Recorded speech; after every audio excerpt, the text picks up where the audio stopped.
Hi there, it's Tracy Farquhar coming to you live on Monday, June 14th, with some inspired wisdom and guidance for the week ahead. So I'm doing this most Mondays at this time, 12 noon Eastern Time, and I pull some tarot cards with the intention of getting some guidance for everyone. It's a general sense of guidance for the energy of the week ahead.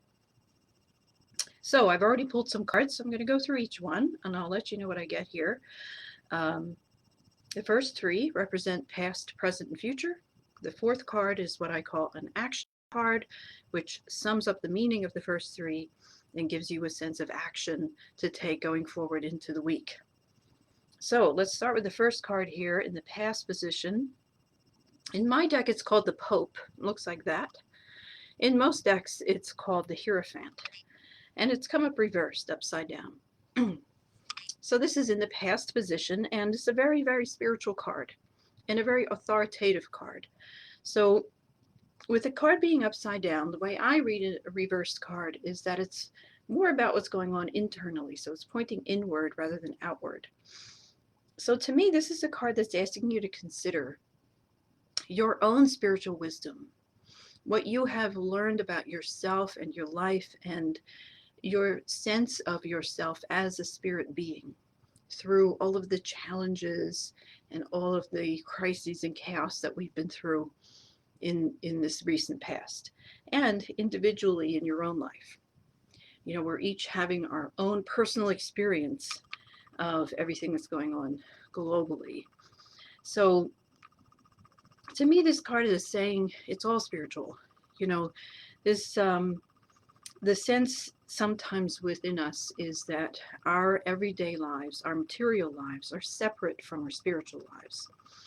That, you know, the mundaneness of everyday life and, you know, the worldwide crises and events and challenges that happen sometimes seem that they're devoid of spirituality, that there's something that we have to overcome or transcend.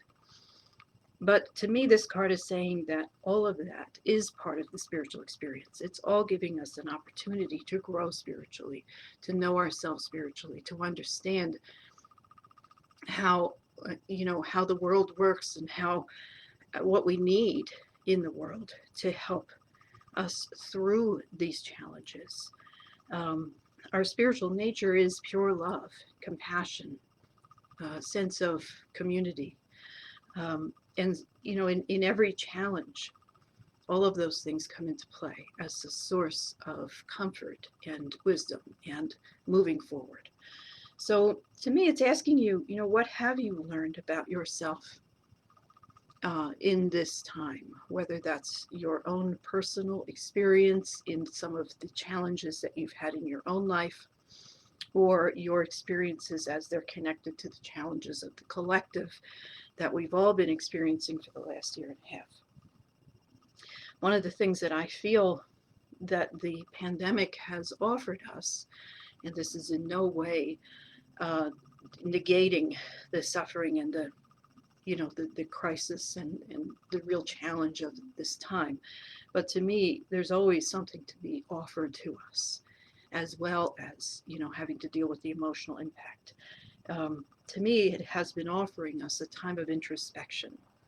Many of us, not all of us, but many of us have had time to ourselves and been isolated and been in the home and pulled our energy back out of the external world, sometimes in a small degree and sometimes in a really large degree. But in any case, the question is, what did you do with that time? You know, a lot of us are very uncomfortable with that time because we're not used to being alone with ourselves.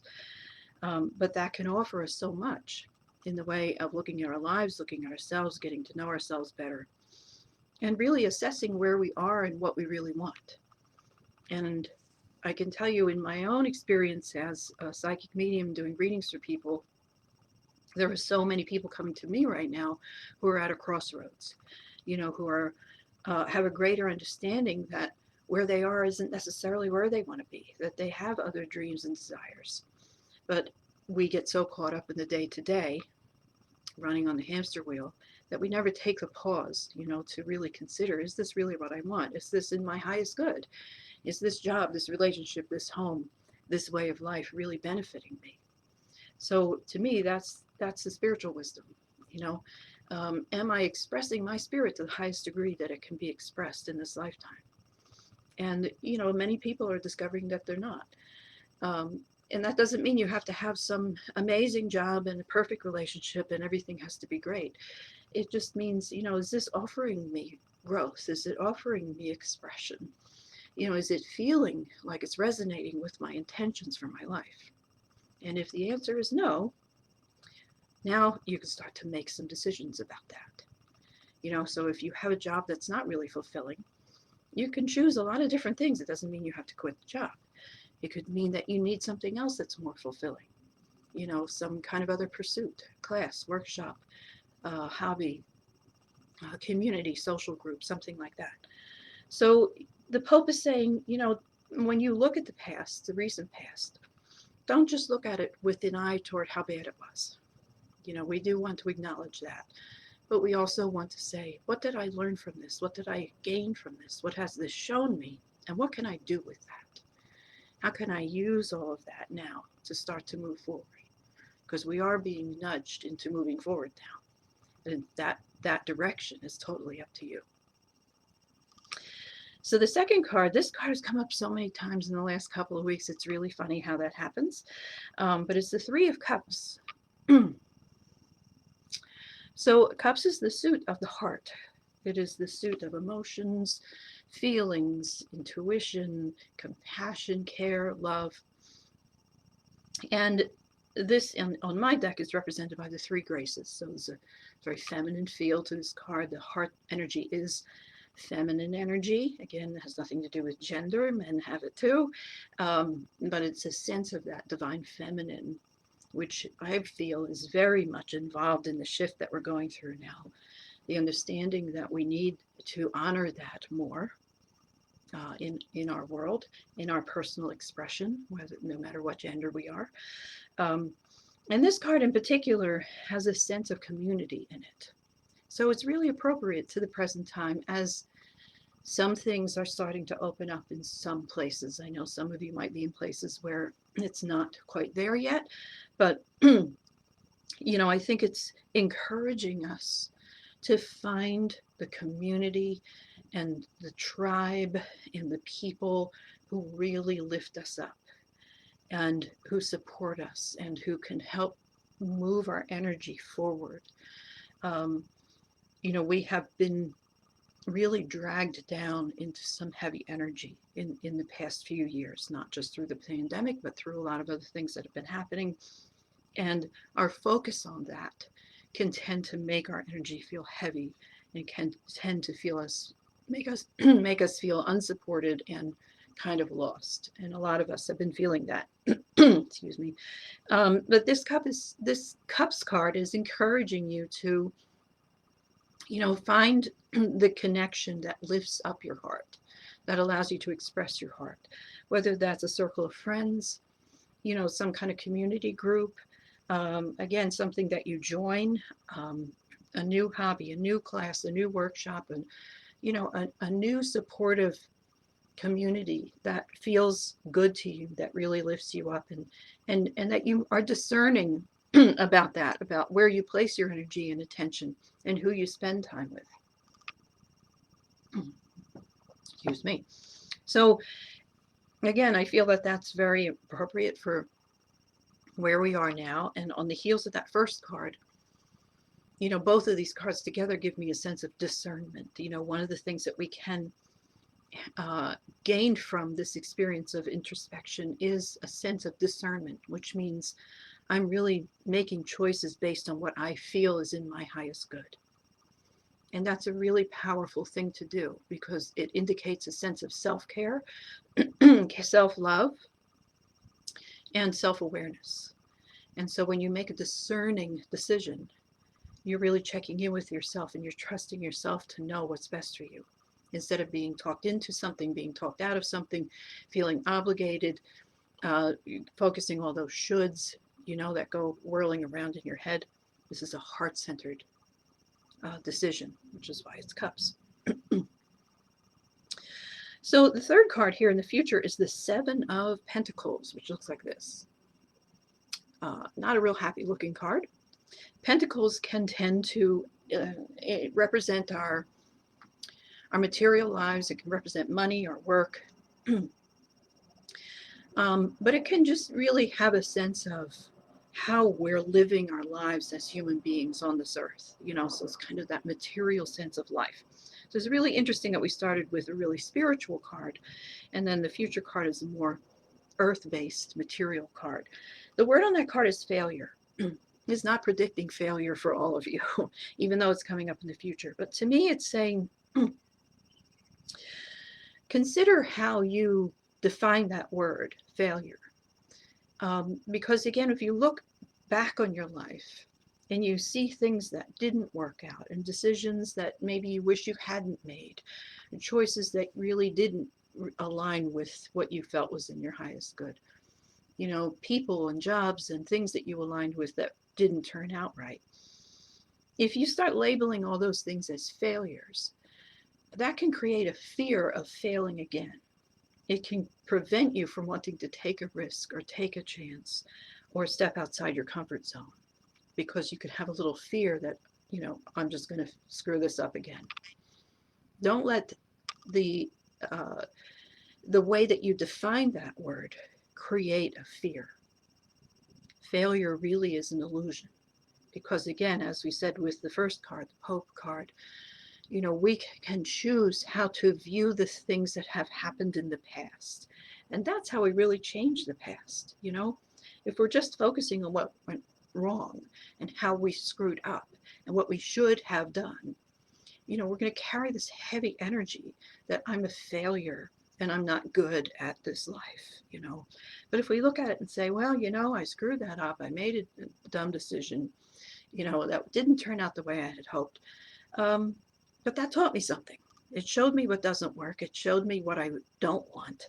It showed me, something that I can use now to be more discerning, to make choices that are in my highest good, to trust my intuition more than my ego. And in that way, there is no failure. If you learn something, you don't have to do it again. It's like when you have a recurring dream. You have that dream over and over again until one day you go, oh, I know what that means. And then you don't have to have the dream anymore. It's the same thing in life. You have these same experiences, maybe in a little different way, until you go, wait a minute, I'm the one making these choices. I can change that. I can interrupt this cycle. And in that way, none of that was time wasted or lost. So, again, I think it's really appropriate as we start to shift into another gear in our lives as a collective and individually. Don't let the fear of failure hold you back.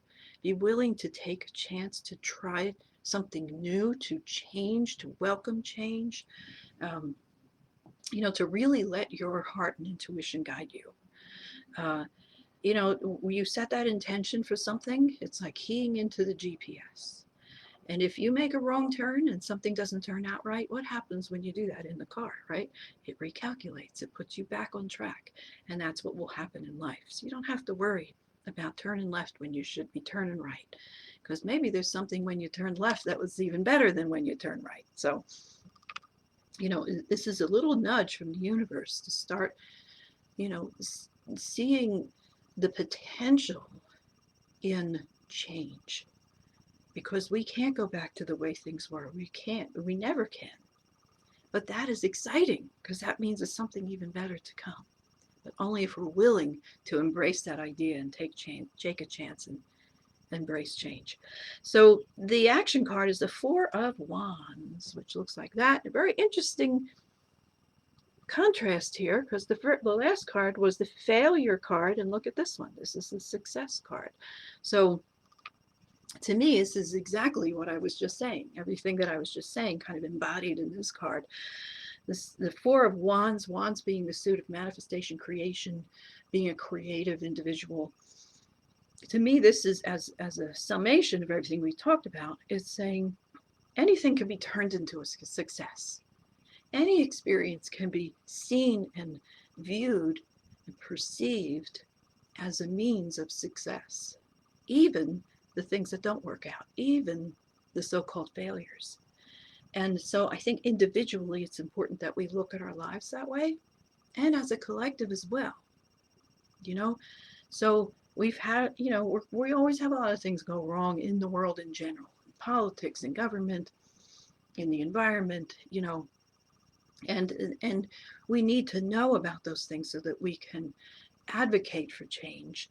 But when we advocate for change, understand that that's a means towards success. So within the so-called failure is the potential for success always. So in that way, we don't have to fear failure again. We can always see the potential. When the veil is lifted and something is shown to us as truth, we can now take action on it. And we can say, no, that's not acceptable anymore. And so this is how we can start to view what has happened in our country, in our world, in general, as always a means toward getting to a place that's better, which is really the definition of success. It isn't an end point. It's not like, okay, we're going to get to this place where everything's okay, and then we'll finally have succeeded again in your own life and as a collective. That's not really the point. The point is to always move toward the potential, with a sense of anticipation and excitement. That's success. Okay, so I hope that that's helpful to you for the week ahead. And I wasn't going to pull any cards, but something's telling me to pull two. So I see one person asked for a card. I will take one more request, okay?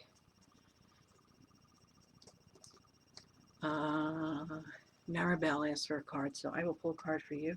The universe just tapped me on the shoulder and said, maybe it was a guide. I don't know. It just felt like I need to pull two cards. Okay, Maribel, here's your card.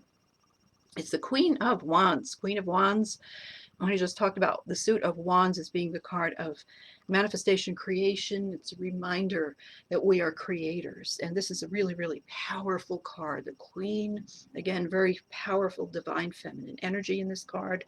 It's saying, Maribel, you are in control of your life. You're the one who's holding the magic wand. You get to decide what happens next. And again, what to do with all of the experiences and situations that maybe you didn't have too much control over. Now you get to decide what to do with all of that.